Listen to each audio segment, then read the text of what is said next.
Howdy, my dudes. Random Fight Fan here, and I'm going to go over how to make your build better. Defensive scaling, offensive scaling. Just, it doesn't matter if you're a monk, a witch, or anything else that comes out from now or the future. This will stand true for any build forever. And really, the first basic things I got to get out of the way is increased and more scaling. Increased damage is always nice because it's just like a little boost, but emphasis on little. It's all one big pool. Like, there you're gonna hear people talking about damage pools all the time. Increased weapon damage will be counted at the same time as like increased elemental damage in places like this, and it'll be in the same pool as any other sorts of increased damage. The thing you want to look for the most is any sort of more damage. More is a multiplier which will give massively more damage and will make you feel significantly stronger. Another damage multiplier is crit chance and crit damage. These will always be just as good as any other more multiplier. They are ridiculously strong, but not every build can take advantage of more multipliers. There are kind of pseudo crit ways with getting things like lightning rod here, which are incredibly powerful, but that isn't going to be for everyone. Like, lucky means you roll the dice twice, you take the higher number. That's how lightning rod works. But these are the quick and dirty ones. Just like here, attack speed, more hits. Obviously, it's better. But this isn't what I'm going to be focusing on entirely. This is just kind of the meat and potatoes of basic things that you always need to look at. The other things are how your skills actually work and how your character can survive. So for character survival, I want to give just the basics. Get more life, get more energy shield. In the case of my character here, I obviously don't want much life, so I get chaos inoculation, so I don't need to worry about getting chaos res, which means I can put more points towards getting more energy shield. It's a massive increase in survivability. And then I also hit every little bit of increase energy shield I can on the tree for more energy shield, especially this crazy node right here, Circular Teachings with the Verona Jewel, because I'm stacking a whole bunch of strength, gives you crazy, crazy, crazy energy shield. This one point here is 299% increased energy shield for my character. You're going to want to hit every little way to maximize your scaling, and I'm going to go over that right now. So first, let's go with damage. There's a lot of ways to scale damage. Something like Trample Toe Boots and Herald of Ash, they don't really care about how you get the damage. They love singular big hits for the overkill. And that's why Herald of Ash with the giant hammer that the warriors use, I can't seem to remember its name right now, are so incredibly powerful for clearing screens because it just spreads those ignites and clears everything, but it has long cooldowns. Trample Toe specifically works really well with Frostwall. And now this is tech that I believe will be removed, but for right now I can only talk about what's in the game at this moment. And so Trample Toe, it destroys a wall, and then it cascades, and the overkill damage will kill another wall, and then another one, and another one, and it stacks.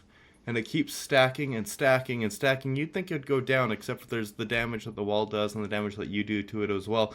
So that overkill damage is just wild. And it's also in an area, so it's multiple things blowing up at once, doing ridiculous infinite damage. There is also how this build works with attribute scaling. This staff here gives area of effect, attack speed, and weapon damage per attributes, and these gloves stack it on top of it.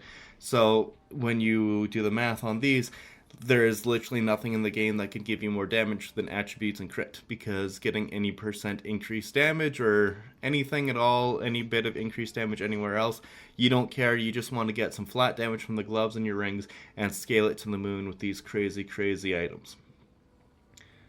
Now there's other ways to scale damage, which are more prevalent in Path of Exile 1, which means I'm quite certain they're going to be bringing it into Path of Exile 2. Something like power charge scaling, or just charges in general. Path of Exile 1 loved charge stackers, and one wonderful ability that uses it is Falling Thunder. There's also Flicker Strike, but it just increases the attack speed, but Falling Thunder itself, its projectile damage, does 25% more damage per power charge consumed. And then you can get pieces of equipment like these power tread hunting shoes that give +1 to maximum power charges. You can get helmet corrupts with power charges on it, and you can get all the power charges from the tree, and a lot of ways to get more power charges, and it just massively increases your damage.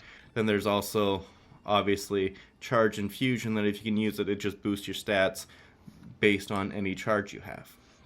Then you're going to have other ways, like the Pillar of the Cage God rewarded you for stacking attributes. The Power Tread and Falling Thunder rewarded you for getting more power charges. Lightning Conduit heavily rewards you for more shock effect. Shock effect, if you don't know, increases the damage an enemy takes by a flat amount, or not a flat amount, a percentage amount. So if you have 40% shock on a target, it'll take 40% more damage based on whatever the other multipliers are. It's crazy good. And then you combine that with Lightning Conduit for another 20 or another 100% more damage on this effect for 5% shock on the enemy. It's ridiculous. You stack yourself up to insane amounts of shock effect with your jewels and with the passive tree, and you can, as shown by other characters, other builds, one-shot hundreds of millions of damage in a single attack. This is a crazy way to scale damage.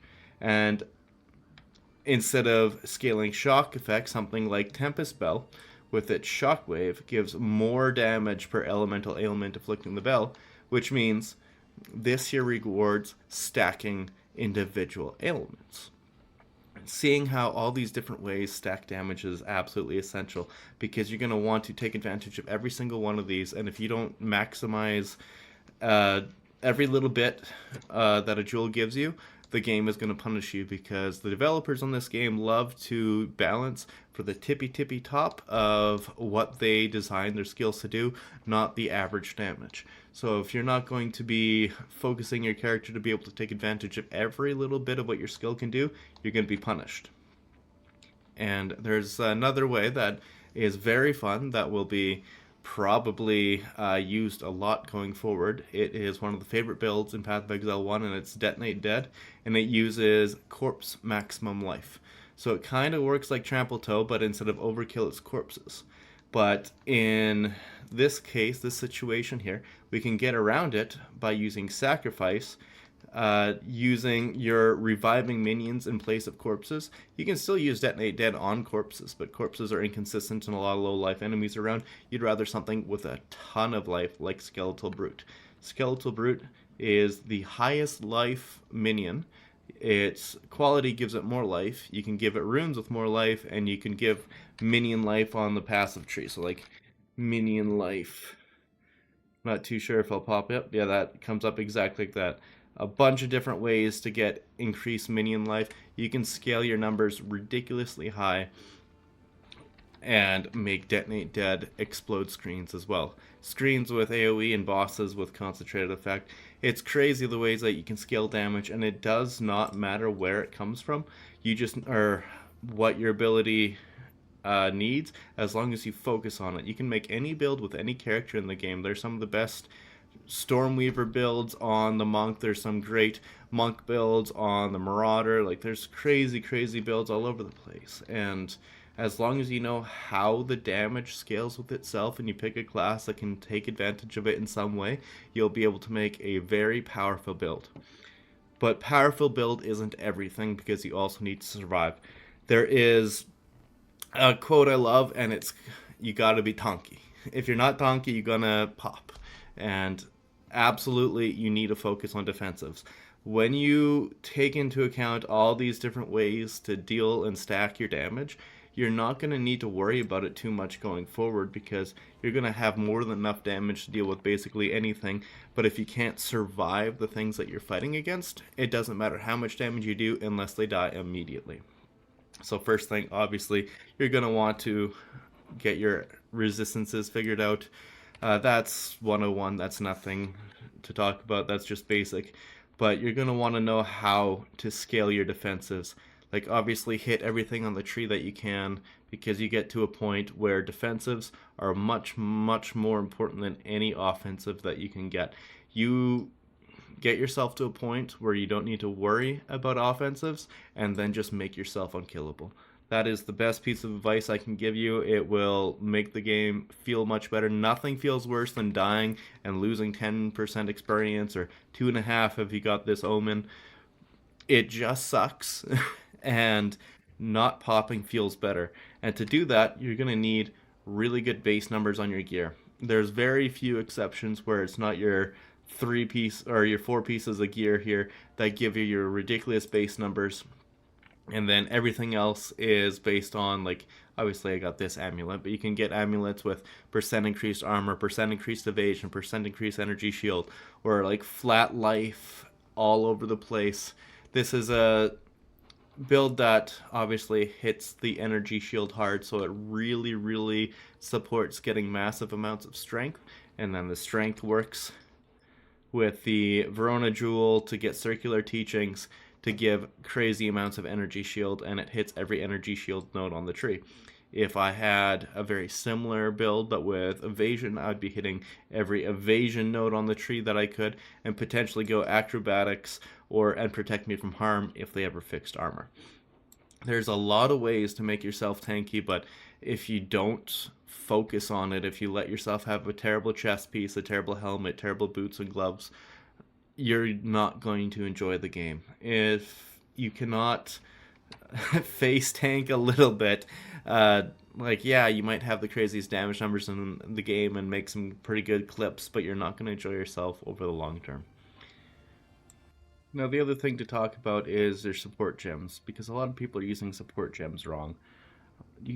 Unfortunately, this game is very grammar specific. So something like Rising Tempest, when it says supported skills deal 12% more elemental damage for each skill used recently of a different elemental type, that doesn't mean doing damage with cold, fire, electric.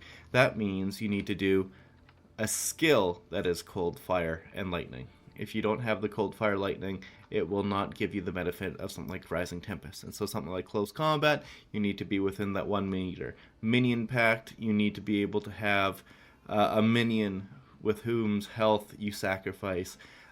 Something like Immolate, the target needs to be ignited already with another ability. So Immolate is wonderful if, say, a supplementary ability, so in my case Tempest Fury, can ignite the enemy so that something else can take advantage of Immolate.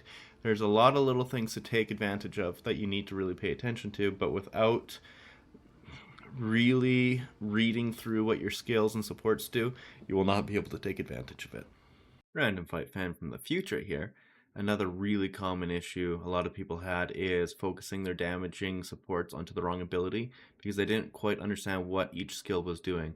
A lot of people worried about, what is my damage number on Tempest Flurry? Well, Tempest Flurry damage numbers just don't matter. You're going to use that for a support skill that boosts the damage of your other abilities by, in the case I have lightning exposure here, but I don't care about elements. I use lightning exposure for expose to the storm for the increased crit chance. I use rage to give me a more multiplier on the bell. I use overcharge to get more shock magnitude, which heavily increases the effectiveness of shock against bosses and whatnot. It's amazing. Martial tempo to make it feel better. Charge staff here, it uses neural overload and electrocute to give another element to the bell. Like, it's just, these are support abilities, so you don't need to worry about them so much. But whereas Tempest Spell, it gets the big damaging numbers. It gets the concentrated effect for 40% more. It gets minion pact for 40% more. Potential for the big increase of critical hit chance, which allows you to ignore more elemental resistances. Rising Tempest for 36% more when used with elemental invocation, and then close combat or primal armament or immolate, any of those for another big more multiplier.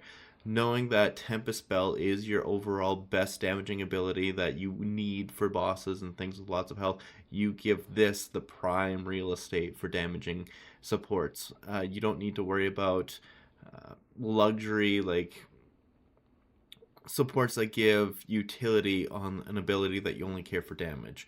I'm not using Tempest Spell to give me rage, I'm using Tempest Flurry to give me rage. That's just a mentality you need to think of to get the most out of each skill. Now, my final thoughts on this are kind of based on what I've seen from a lot of these build takeovers I've been doing, and a lot of people have been kind of confusing how things work. They think something like Storm Charge with the crit chance and increase elemental damage might somehow give more damage than something like Spaghettification for an attribute stacker. That's unfortunately just not possible. The 20% increased critical hit chance is wonderful, but it will never be better than, in this case, 7% increased attributes for a character that really, really likes attributes. Now, that critical hit chance is great, but then they're also trying to use it over top of something like Vulgar Methods. Attributes and even more critical hit strike will always be better than something like Overwhelming Strikes. Same amount of critical hit chance, but then crit damage. It's a multiplier. It will always be better. It just needs to really focus on the absolute strengths of a build before you'll be able to really maximize your character. And now, I guess the last thing I noticed that a lot of people were getting wrong is just seeing where they can get their strengths from. So specifically in this build here, you're wanting to get things like critical hit chance and attributes, and in this case, you're wanting a way to not get stunned. This here's a perfect example of a jewel that takes care of all the build's needs. It gives you attributes from that corrupted dex, it gives you energy shield for your survivability, and it gives you stun threshold based on your energy shield, which is incredible, and on top of it, it gives you critical hit chance. There's really not much else that this character would need, and a lot of builds were missing out. They're getting really low end jewels, they weren't getting corrupted attributes, they weren't getting stun thresholds. They get hit once by an enemy and then they're stun locked and they die. Like, it just gets rid of the counterplay and how good a character can feel. There's also like not getting unique jewels that really support their build. Like this one right here is an expensive one, obviously, but just look how well it works with the build. It gives strength and dexterity. It could also give something like percent increased damage of an element based on your total damage. A lot of things that can give your build a lot of strength. Something like added spirit could be incredible with 4 nodes here. Hitting spirit, if you had 12 to spirit per node, that's 48 extra spirit. It would completely unlock a lot of things for your character. And it's just kind of difficult to really increase a person or a character's power without focusing on the things that your character needs. So literally, you need to know how your build scales its damage. So in this case, attributes. You want to hit every single thing that you can that gives you attributes. All these attributes everywhere. In this case, something like minion life would be you hit every minion life node that you can, all of these, and you'd scale your explosions to the moon. If you're wanting to use something like shock magnitude, you'd want to hit anything that said I'm not too sure exactly which one, but here, magnitude of chill, pretend that shock. Here's shock magnitude. You're going to want to hit every single shock magnitude node that you can and bring your character up to a ridiculous amount. Just focus on the gimmick of your character, of your build, and it's going to make you a god. There's really nothing else to say about it. That is the way to make your character better. Now, I will continue doing a bunch of build takeovers, but as you can see, there is always a theme of it is focus on your strengths and ignore your weaknesses, because if you can strengthen yourself in such a way, the weaknesses will take care of themselves. You gotta basically just take care of the elemental issue.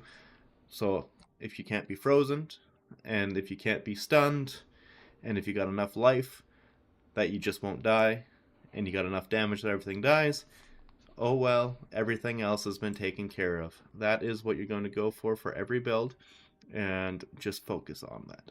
Hammer your 1 point and bring it to peak perfection. Now that's all I have to say about that for now. I hope you guys enjoyed the video. Like and sub if you did, and if you didn't, don't. I hope to see you guys later, and I'm excited to bring you more content and really looking forward to that reset. Fingers crossed, 2.0 is great. See you, dudes.